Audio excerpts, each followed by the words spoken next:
Bulletin updates చూద్దాం. నంద్యాల జిల్లా నందికొట్కూరు నియోజకవర్గం ఎమ్మెల్యే గిత్త జయసూర్య ఆధ్వర్యంలో సీఎం చంద్రబాబు ఆదేశాల మేరకు ప్రజా సమస్యల పరిష్కార వేదిక నిర్వహించారు. ప్రజా సమస్యలు పరిష్కరించేందుకే ఈ ప్రజా వేదిక నిర్వహించామన్నారు ఎమ్మెల్యే. ప్రతి శనివారం ప్రజల దగ్గర నుంచి అర్జీలు సేకరించి పరిష్కరించేందుకు కృషి చేస్తామన్నారు. గ్రామాల్లో తాగునీరు, భూ కబ్జాలు, ఇతర సమస్యలు ఏవైనా ఉన్నా త్వరగా పరిష్కరిస్తామన్నారు.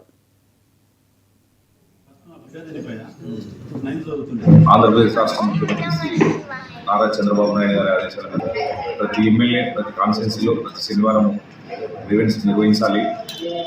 తద్వారా వచ్చేటువంటి ప్రజల సమస్యలన్నింటినీ కూడా పరిష్కరించే దిశగా మన ప్రభుత్వం అడుగులు వేయాలి. ఒక ట్రాన్స్పరెన్సీ గవర్నెన్స్ తీసుకురావాలి. అలాగే ఏదైతే మా యువ నాయకులు నారా లోకేష్ బాబు గారు వాట్సాప్ ద్వారా ఉంటారో ఫైల్ క్లియర్ చేయడానికి ఇది ఒక వినూత్నమైనటువంటి పరిపాలనకు నాంది.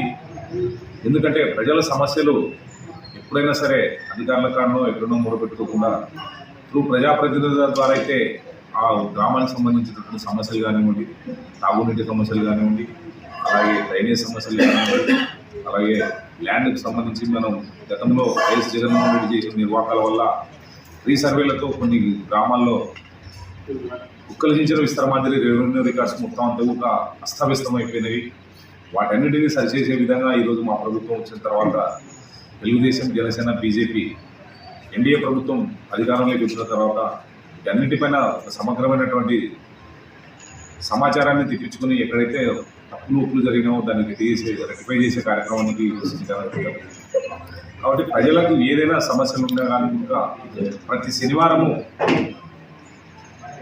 ఒక మండలంలో ప్రజావేదిక ద్వారా సమస్యలు పరిష్కరించే విధంగా ఈ కార్యక్రమాలను చేయాలని చెప్పేసి శ్రీకారం చుట్టాం. గతంలో ఒకసారి చేశాం, అయినా సమస్యలు ఇంకా వస్తూనే ఉన్నాయి. మాజీ మంత్రి విడుదల రజనీ